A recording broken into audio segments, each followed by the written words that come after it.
नमस्कार दोस्तों, हमारी आज की कहानी है श्री जगन्नाथ जी धाम यात्रा। पुरानी बात है, एक सेठ के पास एक व्यक्ति काम करता था।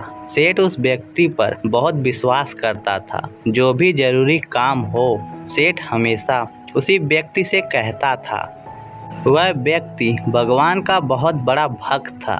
वह सदा भगवान के चिंतन, भजन, कीर्तन, स्मरण, सत्संग आदि का लाभ लेता रहता था। एक दिन उसने सेठ से श्री जगन्नाथ धाम यात्रा करने के लिए कुछ दिन की छुट्टी मांगी। सेठ ने उसे छुट्टी देते हुए कहा, भाई, मैं तो संसारी आदमी हमेशा व्यापार के काम से व्यस्त रहता हूँ, जिसके कारण कभी तीर्थ गमन का लाभ नहीं ले पाता।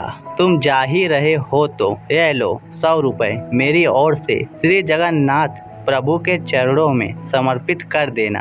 भक्त सेठ से 100 रुपये लेकर श्री जगन्नाथ धाम यात्रा पर निकल गया। कई दिन की पैदल यात्रा करने के बाद वह श्री जगन्नाथपुरी पहुंचा।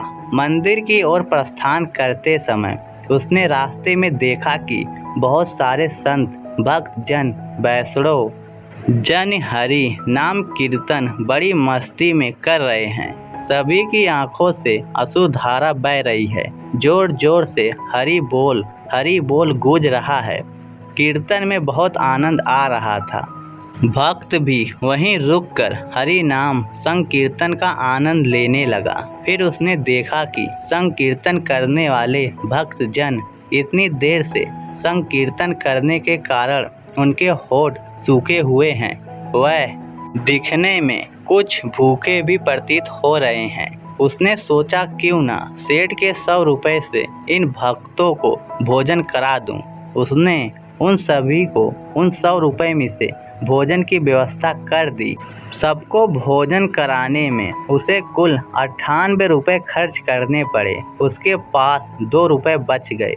उसने सोचा, चलो अच्छा हुआ, 2 रुपये जगन्नाथ जी के चरणों में सेठ के नाम से चढ़ा दूंगा। जब सेठ पूछेगा तो मैं कहूँगा पैसे चढ़ा दिए। सेठ यह तो नहीं कहेगा 100 रुपये चढ़ाए। सेठ पूछेगा पैसे चढ़ा दिए, मैं बोल दूंगा कि पैसे चढ़ा दिए।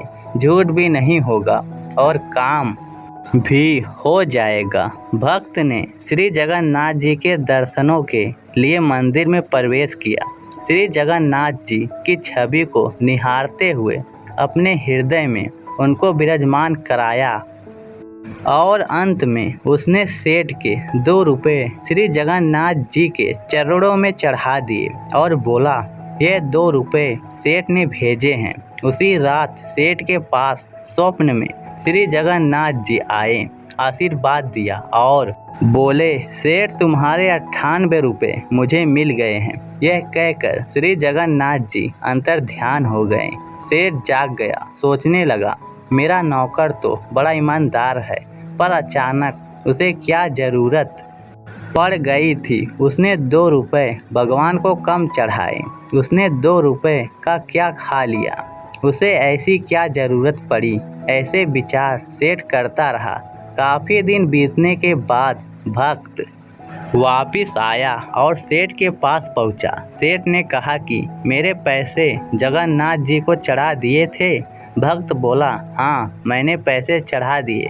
सेठ ने कहा, पर तुमने 98 रुपये क्यों चढ़ाए? 2 रुपये किस काम में प्रयोग किए?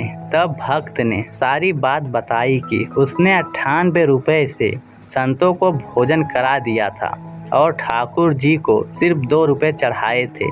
सेठ सारी बात समझ गया और बड़ा खुश हुआ तथा भक्त के चरणों में गिर पड़ा और बोला, आप धन्य हो। आपकी वजह से मुझे श्री जगन्नाथ जी के दर्शन यहीं बैठे बैठे हो गए।